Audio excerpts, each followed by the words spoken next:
Things to consider when you're planning a corporate event. Here's a quick checklist, 8.5 things to consider. Hey there, my name is Darren LaCroix. I've been a speaker since 1992. I have been holding my own events for over a decade, so I've got some experience from both sides. But for your corporate event, here's 8.5 things to consider to have a successful event. So number one, you've got to get clear on the goal. What is the outcome of the event? That really is the big picture. What are you trying to accomplish?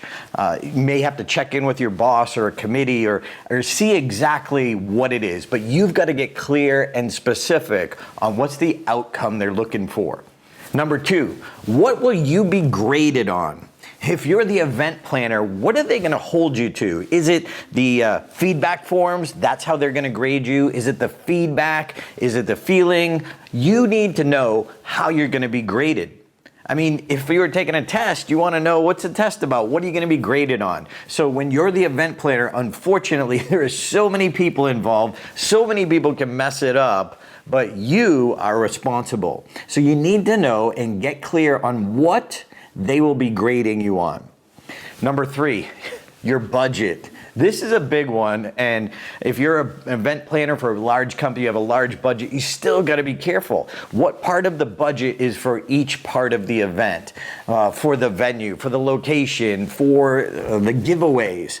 Get clear on the budget and just know that you've got to plug in some buffer room.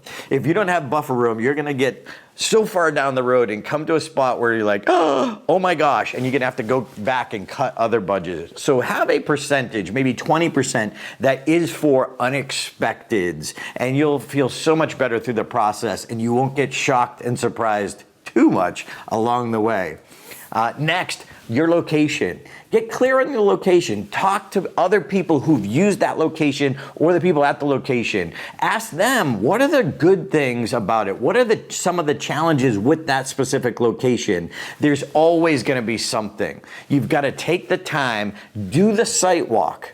Not just you, but bring some friends or bring other co-workers with you to get everybody's perspective, because they'll see things that you don't necessarily see. Next, get clear on the agenda. What's the play-by-play? When I create an event, I put in what's the minute by minute. I want to know how long the introduction is for the speaker, how long the speaker is going to be speaking for, how long are the breaks. And you want to know 15 minutes, 20 minutes. You've really got to take some time to plan the agenda, literally minute by minute. And know there's going to be changes along the way. Next, food. How are you going to cover food? Are you doing snacks? Are you doing a full meal? Are you doing a buffet? Food, especially at big events or hotels and casinos, can get extremely costly. If you've never done it before, you got to get some advice. Check in with some other event planners, maybe some who've used that venue, and just know, are there some hidden costs? Be careful. It's important. Next, entertainment and presenters. If you're having presenters, you've got to be clear on what's their goal. How are you going to grade them? You've also got to take some time to do some vetting. If you're having a trainer or presenter come in, like me, you've got to take the time and talk to past clients who've used them before, because anybody can put up a slick demo reel and show that they're the greatest. Yeah, if I was you, I would want to talk to other event planners who've worked with them. Do a little research, vet your presenters. Your entertainment, same thing. You've got to be careful. Who's worked with them before? Take some time. It's going to save you a whole boatload of frustrations later on. And then finally, the half, feedback. How are you going to get feedback?